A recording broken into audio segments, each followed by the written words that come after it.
Will seller financing work on property types other than residential? Stay tuned.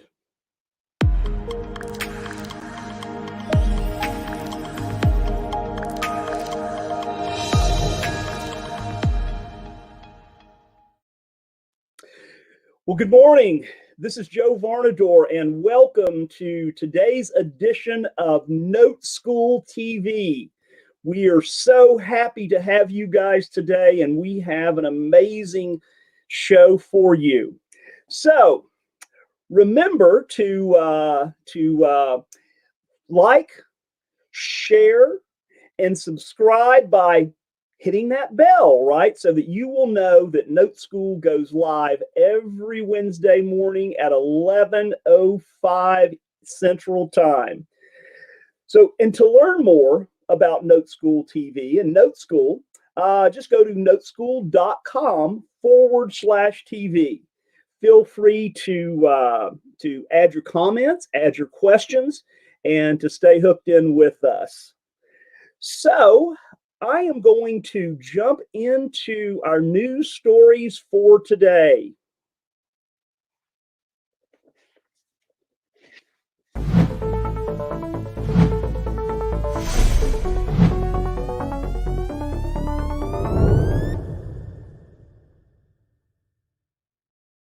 Well, welcome to the news for today, and we have a couple of great news stories for you.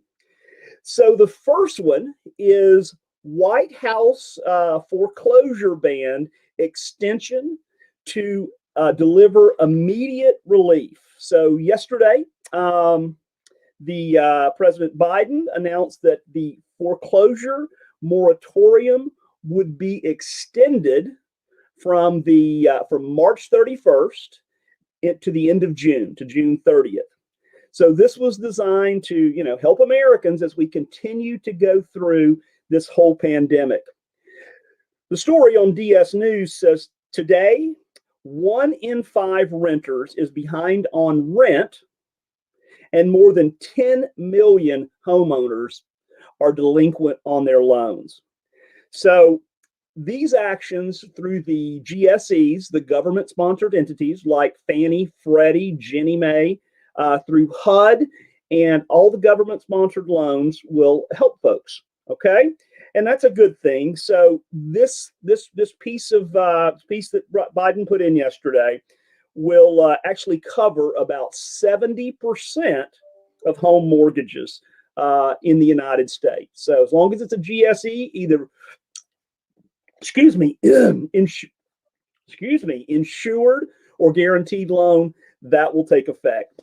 And then secondly, the lumber prices, how about that?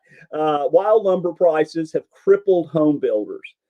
So guys, back during before President Trump left office, he and the Prime Minister of Canada kind of struck a deal to make sure that there was plenty of lumber coming into the United States from the lumber mills in Canada.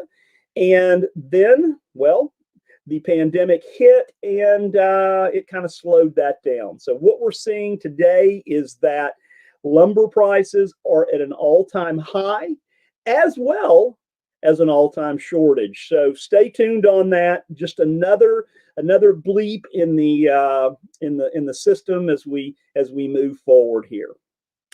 So I am going to bring on the founder of NoteSchool and our visionary.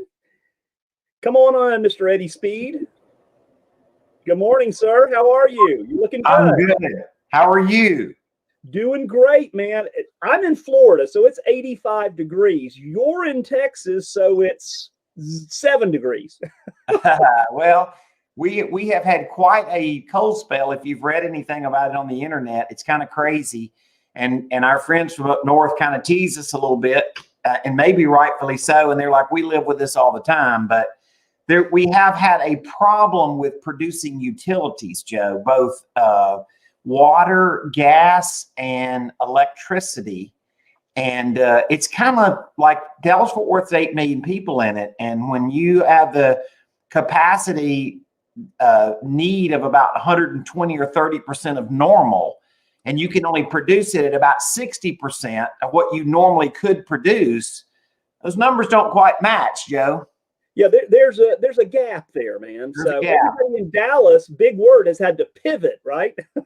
They have. In fact, interesting, Brian Lochner, is on our teaching team, and normally he's on NoteSchool with us, and literally he didn't have internet or power. And so it's just you and I today, Joe. It is you and I, and we've got two great guests. One is from South Louisiana, and the other's from South Carolina. So I'm going to let you bring them on, and if I need to pull up the PowerPoint, I can certainly do that. Well, hopefully I've got it up. I know I didn't set you up just right on the transition, and that's on me, by the way.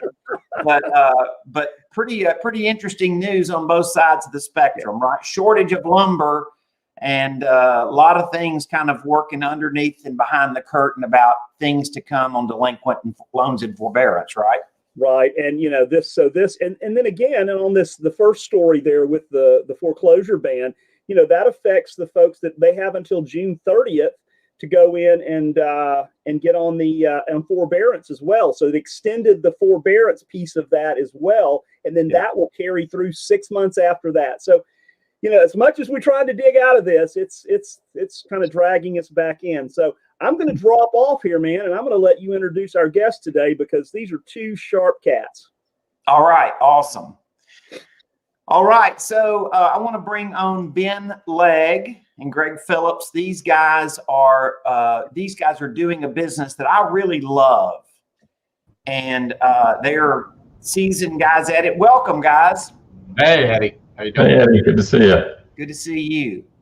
So as you guys know, in the note buying space, I've made literally thousands of field trips to guys that were selling land around the country and owner financing it. And I'm a country boy by nature, and so I like land. I bought land notes in, I don't know, a lot of different places. I think I've probably closed well over 500 portfolios of land notes. So I made a lot of field trips, and when I met you guys, it was very exciting for me because you guys were living what I thought was a possibility that a lot of people just did not know. And first of all, you live where you want to live, and it has nothing to do where you can do your land business. Yep, that's correct. And you do it significantly virtually. And then secondly, the thing I'm really impressed about your business is that you guys don't even live in the same market, right? Yeah, we're Virginia boys. That's where we met, and we both have moved probably 7 or 8 years ago. I moved to South Louisiana, and Greg moved to Charleston. But got our business started there, and really have team members there still on the ground. But we were able to move and live where we want. So the case study we're going to do today, I would consider to be not ordinary, but extraordinary, right? It's a good deal. This one's not the norm. We definitely find some good deals, and that's really what we're good at, the acquisition side. But this one it's a good one.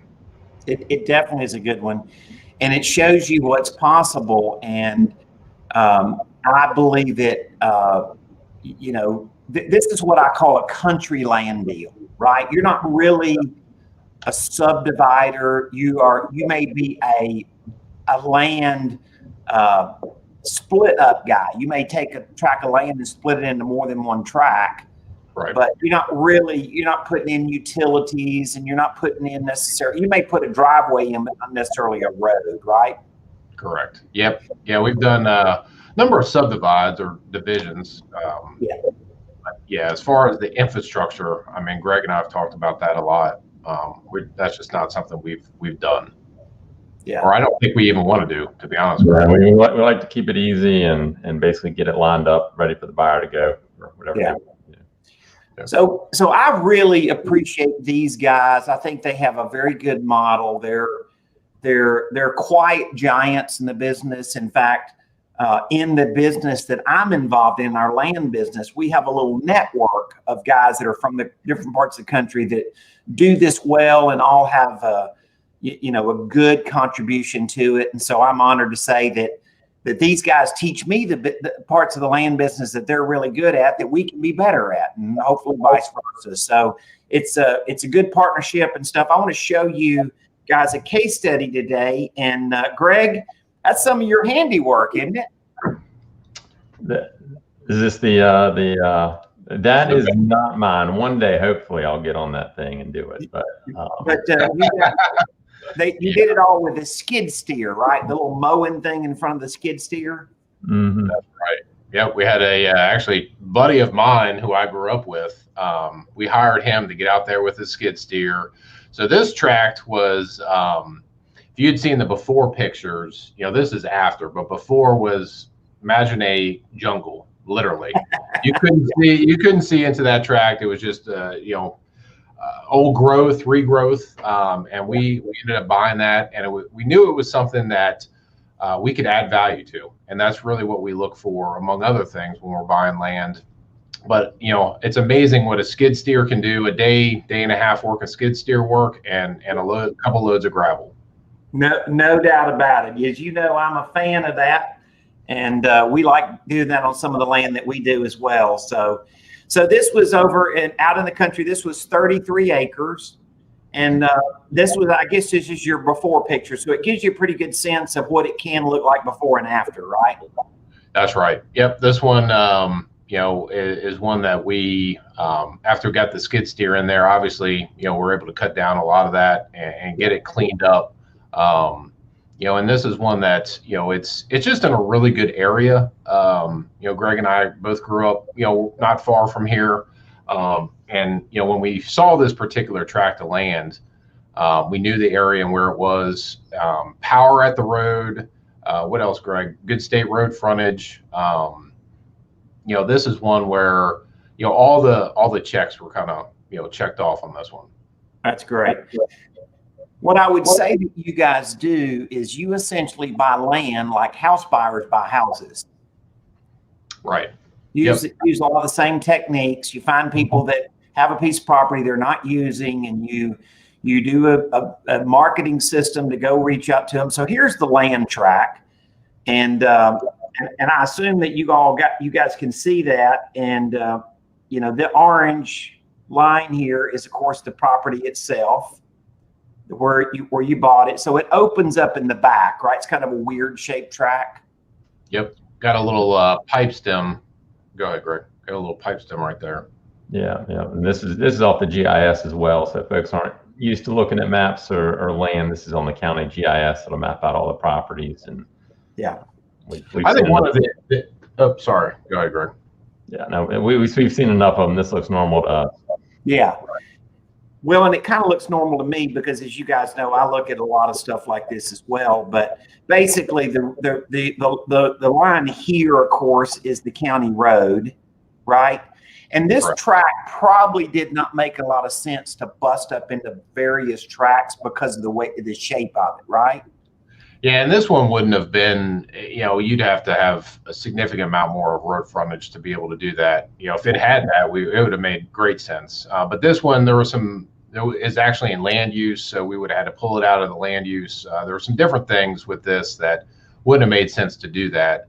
But this one on Route 15, it's a major route in Virginia up to Interstate 64. And this property is right by Fork Union Military Academy. So if you've Googled that, it's a very prestigious school. That's great. Yeah.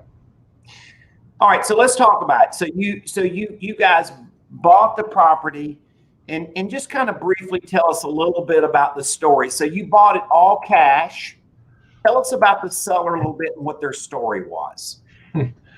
I mainly dealt with the seller. I actually. I received an email after we sent him an offer. So Greg, I'll let him kind of describe, our marketing process briefly, and then I'll kind of take it once he received the offer. Yeah. So basically we'll get a list and filter it down for all the land that we're interested in. We'll go ahead and send out direct mail or whatever contact we want to sellers. If they're interested in selling, reach out to us. We'd be glad to talk with you, get an offer out to you, and make a deal work. So this is just one that came through the pipeline for us, and Ben took it from there.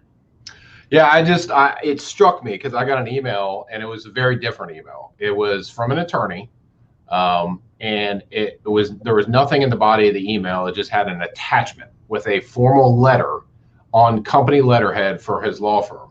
And he'd said, "Thank you for the offer. Could you please call me to walk me through the process and how you arrived at your offer price?" And it was signed by the attorney. It just struck me as odd. So I personally just picked up the phone and called the gentleman. And that was how he communicated to us, which I'd never really seen before, to be honest with you. And we ended up buying this property from an attorney out of Richmond, Virginia. Very, very nice guy in his late 60s, probably early 70s. He had inherited this property. He had inherited some other properties on this road, and he was just selling. So I talked with him, built some rapport, and ended up being able to close the deal. It's the story we've all seen a million times, right? He had inherited it. He probably called 2 or 3 realtors to list it.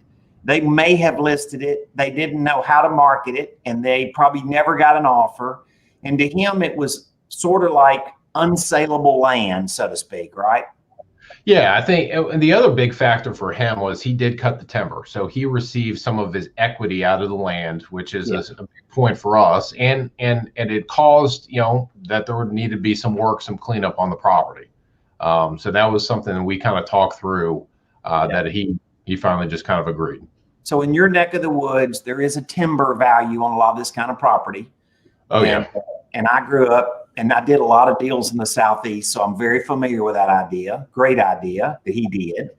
Yep. So he had gotten a lot of money out of it, and this was just kind of the salvage value of the land left in his mind, right? Right. And this is why entrepreneurs make money. Entrepreneurs solve problems. He couldn't sell it. Guarantee you he couldn't have listed it with a realtor and gotten any offers, right? Unless he sold it to an adjoining property owner. He would have had to clean it up for sure. Yeah. There's no doubt. You guys go out and get it slicked up a little bit. Don't put a lot of money into it. Just put an entrance in the front, right? Correct. Got an entrance all the way to where you can get back to where you can actually see, where you can get the wife, in the truck and get her out there so she can actually see the track. That's the idea. Got to park in the front door, right? Right. All right. So then you guys reposition it, and we have this conversation in our group a lot. Like my dad used to say, I grew up around horses, right? My dad used to say, a horse is worth what the traffic will bear, right? Yeah. And meaning a horse is worth what somebody will pay for it. And I think positioning it to the right market in the right way has a lot to do with somebody doing it. So you guys resell this land for $130,000. Yeah, I'll let Greg kind of tell you one of our marketing secrets, what we do right away.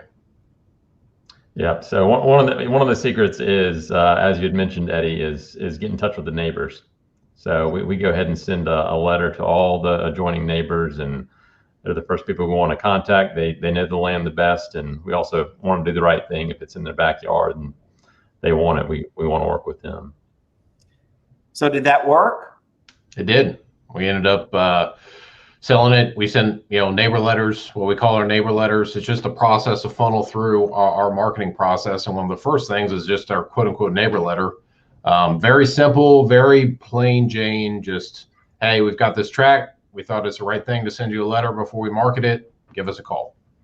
And that's what we did. All right. Now here's the best part about this deal. Okay. You get 30,000 down. 30,000 paid for it, 30,000 down. Yep. And you end up with a seller finance note. Well, let's just call it free. Correct. Right? It's profit. Pretty close. And you get almost $1,000 a month for 20 years. Tell me it ain't so. Yeah, this one's a good one. This one was, and the neighbor, we've learned a lot just in NoteSchool and obviously meeting you, Eddie. So one of the biggest things we focused on is getting more down and understanding and underwriting our buyers a little bit, our borrowers rather, a little bit better. This gentleman, it's pride of ownership, and it's sacred to him. I mean, this is a guy who has high character. We try to underwrite character now and pride of ownership, and this guy has all of it, along with $30,000. You know, he ain't gonna walk away from it. You know, this is something he described. He called right away off the neighbor letter, said, "This is for my son who just graduated from VMI. This is for my family. This is what I'm going to pass down through our generations. We're going to keep this tract. We're going to clean it up. Horses are going to go back here. This is for our family." And that's, you know, that's who you want. I've been involved in selling lots of land, right? And I have learned that land has to have a sacred value to the buyer. And if it does, there's virtually no chance they'll ever default. Correct. We had, you know, speaking of that, Greg and I have talked about this a lot, but we had a buyer call, and I talked with him personally probably about a year ago. And I said, "Well, why are you buying this?" Or what, you know, what I tried to get some interest. And he said something interesting to me. He said, "This is going to be my future." And I thought that was an interesting comment, because how do you ever default on your future? You know, so it was one thing that's kind of stuck with me. And Greg and I talk about that a lot. Yeah, there's you and we've had lots of conversations, the three of us, about different land and what land means and why somebody would buy it and what they would do with it. And as you guys know, I'm not a giant fan of some of the, you know, infill lots kind of stuff, you know, that's land that really they have there's nothing they could ever do with it, right? And this is land that they can put their future on. And I feel good for them. Price is irrelevant. They're selling a piece of property because that's what you offered it for. And the truth of the matter is, if they wouldn't have paid that, you probably could have found somebody else that would have paid the price, right? Yes. So it wasn't a matter of negotiating price. It was a matter of finding somebody that had such a value and could embrace owning that land. And it'll be fun one day when you guys go back to near your hometown and ride by there. And I bet you it's exactly the way that guy describes it, right? Would you agree, Greg? I definitely think so. I look forward to it. Yeah. So let's look at this bad boy here, because I love your deal. You guys made $30,000 at the closing, right? And you invested $30,000. So you had an investment in it. Let's just say you broke even the first year. I'm gonna say, okay, guys, that's just a break even. So the first year you made $11,500, right, in debt service, where he's paying you, and now you got that money coming back for a long time, and that thing makes $11,000, essentially $500 a year for 20 years. And let me just tell you something. I had an old landman that used to say this saying to me, guys. I don't know that I've ever said this to you. That land will be very good to you. Yeah. Right? You said it about the bank. I've listened to you. If you're good to your bank will be good to you. Yeah. And of course, you guys have gotten very skilled at this. You now have a note. You have a business. You may want to borrow some money against the note. You may sell a partial. There's lots of things you can do to recoup your future in money that's coming into you if you need some of that money for working money up front to go do something with, and not necessarily have to get clobbered and go sell the whole note and take it, even have to discount it really even. Right. So there's lots of things in that in the future. So here's what I really appreciate about you guys. You just looked at the house buying business, and you've been in that business, right? That's how we kind of started. Yeah. Then you looked at it and you looked through a sort of another set of lens, and you said, look, we think we'd like to do this land business. And the one thing about it is you thought outside the box. Greg, I tease you all the time. I'm sorry, Ben. I tease Ben because Ben is a real weatherman. Am I right? I am. That's what I wanted to do my whole life. Graduated from Penn State with my degree in meteorology and Was doing TV. Moved to the the TV station in Lafayette, Louisiana, and became the weatherman. And all of a sudden, that's a very part-time gig for you, because full-time gig is you and Greg are in the land business, right? That's right. Yep. Yeah. I'll let him sneak on live TV every now and then. I know he sends me some videos. Pretty cool. Yeah, it's been a while since COVID. They've kind of shut that down. I get to do it for probably 15 times a year. Get to fill in, so it's fun.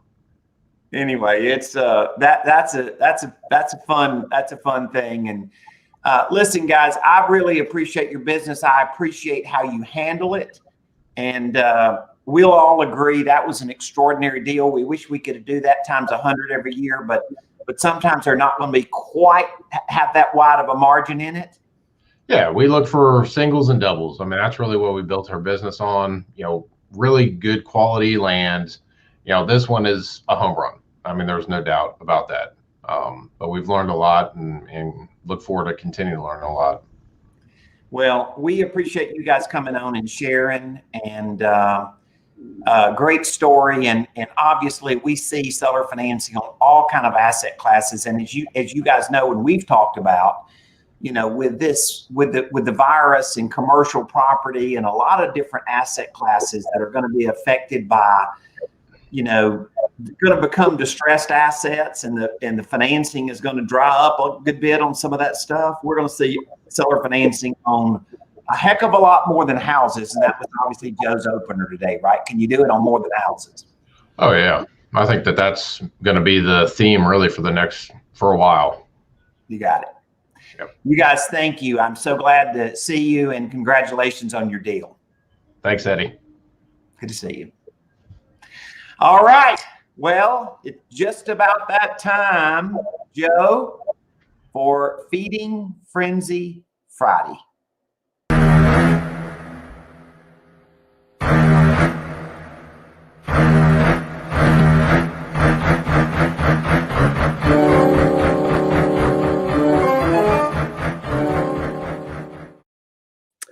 God, I love that, right? Feeding Frenzy Friday is live every Friday with Brian Lochner from the NoteSchool teaching team, as well as Scott Tyler, who runs our trade desk at Colonial Funding. And so make sure and tune into that every Friday. Scott and Brian take about 6 or 7 minutes, and they go through deals just like the one you just saw there on the screen. So they talk about, why it's a great deal. They go over the positives, and if there's any negatives, they go over those as well. And by the way, NoteSchool TV is sponsored by Notes Direct. So make sure and check that out. So Eddie, I just have one question for Ben. Does he have a stage name, right? Is it like Thunder Leg, or is it like Stormy Leg, or, something like that? Joe, I've never thought of that question, but that's pretty awesome. Yeah. Right. Well, it's just, Eddie, I love and you'll hear this from NoteSchool students over and over and over. One of the things we don't do, Eddie, and that's because that's the way you lead us, right? We don't look to go out and tell them, oh, you're going to make $1 million or $200, whatever it is. Just like Ben and Greg just said, we go for the singles and the doubles, and by golly, occasionally you get to knock it out of the park, right?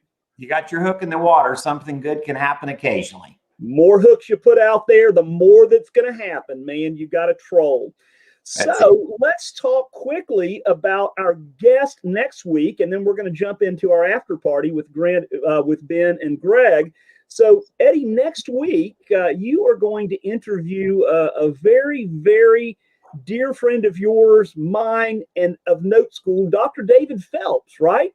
And Dr. Phelps is launching his book next week.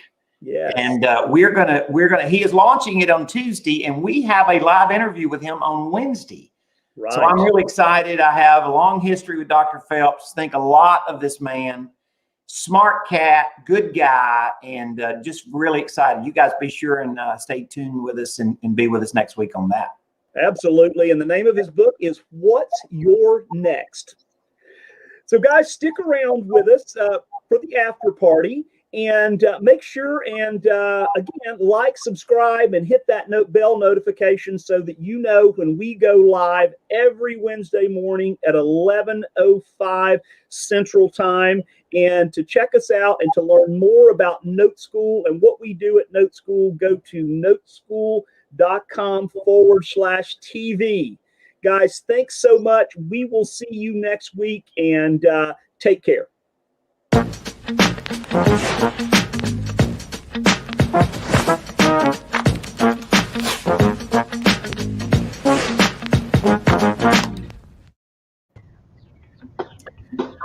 Well, guys, this is what we call the after party. Gotcha. And you've heard of after parties, Ben. It's just not exactly what you were thinking. Yeah, That's why I'm here. I've been to a few. And Eddie, we have a question, and I'll pop it up on the screen for everybody.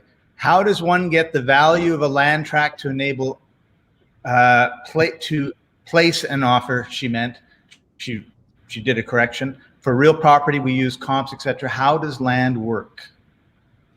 I'm gonna let Greg take that one. I would say land is real property. It's about as real as it gets, and you're going to do it just about the same way. You're going to look for similar properties in the area, compare it based on acreage, all the different attributes of it. I will tell you, it's a little bit harder to value land. The comps aren't quite as readily available. Sometimes you have to go a little bit further back, but for us, that's how we value it. And Sharon, go ahead. I was just going to say, and Sharon had a comment that's kind of related to what you just said, which is unlike the residential housing, land value based on its usage, residential, commercial, timberland, they all have different ways to be evaluated. Yeah. Back to you, Ben. Yeah, I was going to say we internally we use a what we call our data sheet. So we will put together actual comps of properties that have sold in the county, and we break those up by acreage. So under an acre, between 1 and 3 acres, 3 and 6.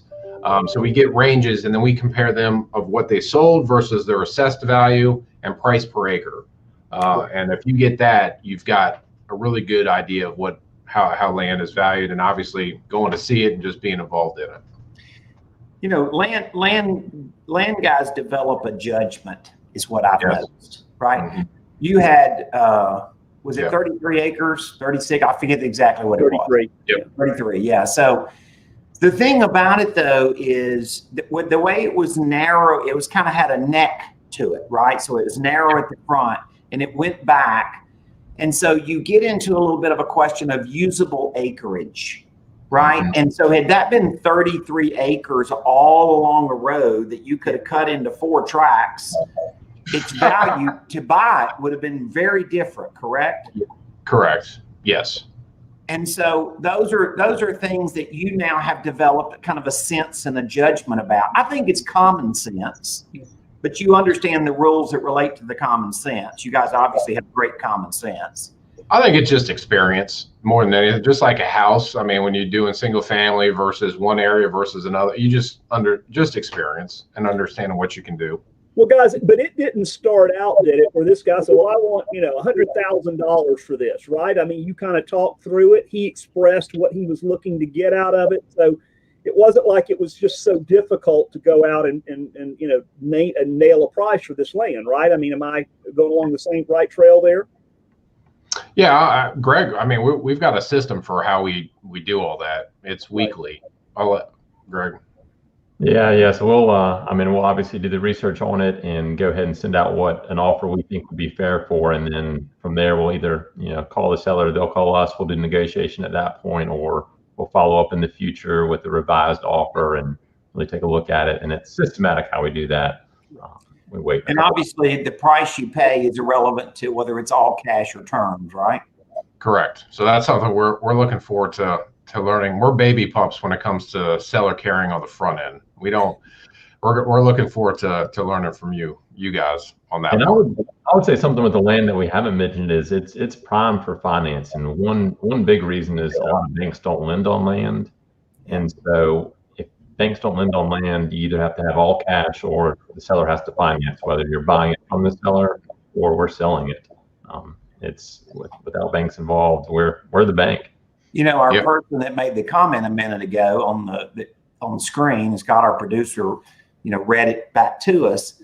It's interesting because what she said was she was referring to a house as real property, as if land wasn't real property, right? Yeah.